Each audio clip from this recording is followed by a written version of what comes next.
Hi, it's Minea in front of Learn Languages HD Audio, and in this lesson we are going to cover a little bit of grammar, starting with the present simple tense.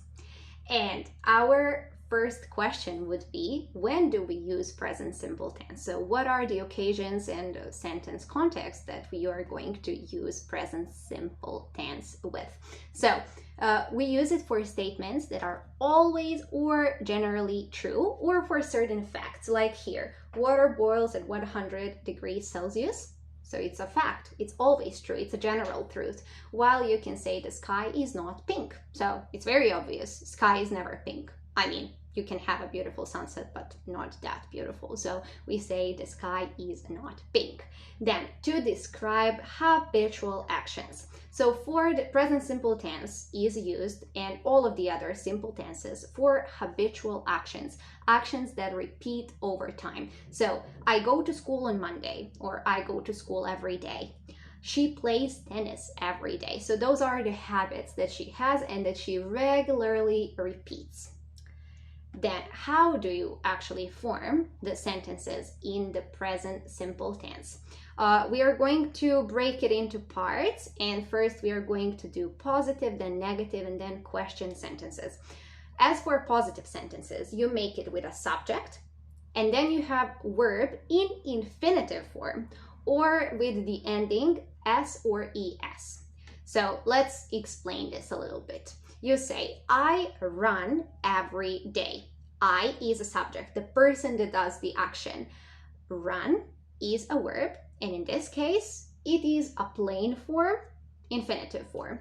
But you say, she practices on Mondays. So she is subject again, and then we use practices. It's infinitive plus s in the end. When do you use it? In the same situations where you use is. He, she, it. When you have third person singular, you're always going to add in the positive sentence s or es at the end. He helps his mom in the kitchen. So once again, we have he, third person singular, so we say he helps. They read books on weekends. You have they. It's equivalent to are. They are traveling or something like that. So you use they read books. You just use infinitive.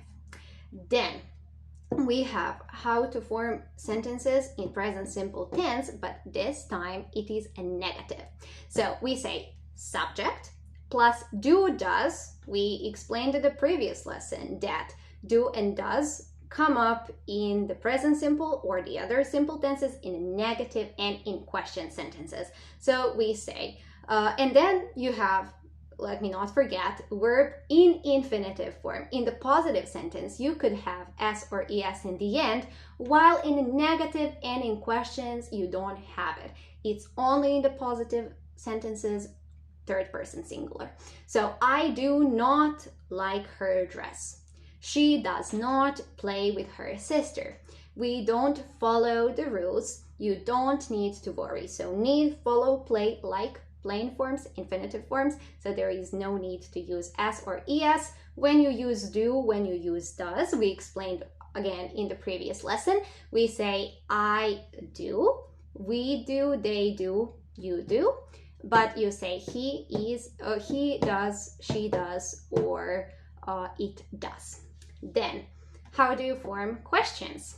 It's a simple concept in English language that repeats a lot, and it is called inversion. So instead of saying he does not play or he does play, you just change the positions of the subject and this auxiliary verb. So you say do, they play. Do, does, plus subject, do, does comes in the front, and then subject, and then verb in infinitive form once again. So, do you play guitar? Does she like cooking? Or do they play on weekends?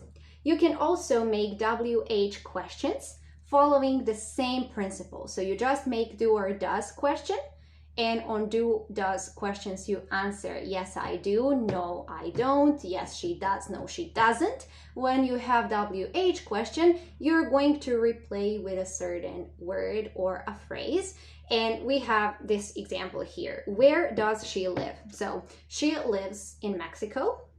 Does she live in Mexico? Where does she live?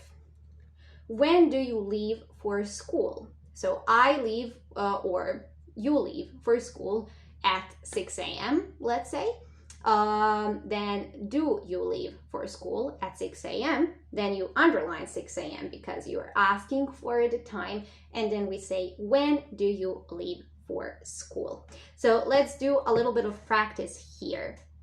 I, to like, lemonade very much. So I like lemonade very much. We're making positive sentences. The girls always listen to pop music. No S or ES because we have plural form. Janet never wears jeans. SES, third person singular positive sentence. Mr. Smith Mr. Smith to teach Spanish and French. So Mr. Smith teaches Spanish and French, and you to do your homework after school, you do your homework after school. So we have a couple of sentences here that we are going to transform into a negative sentence. So we say, my father makes breakfast. We say, my father doesn't make breakfast. We lose S or ES in the negative and we just use do or does. That corresponds to it. They are 11, so there are 11 kids in a team, and you say, they aren't 11 in a team. She writes a letter. She doesn't write a letter. I speak Italian. I don't speak Italian.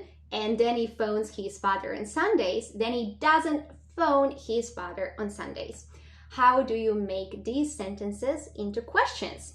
Very simple. My father makes breakfast. My father does make breakfast. Does my father make breakfast? They are 11. Are they 11? Once again, you have this inversion. Auxiliary verb comes in front.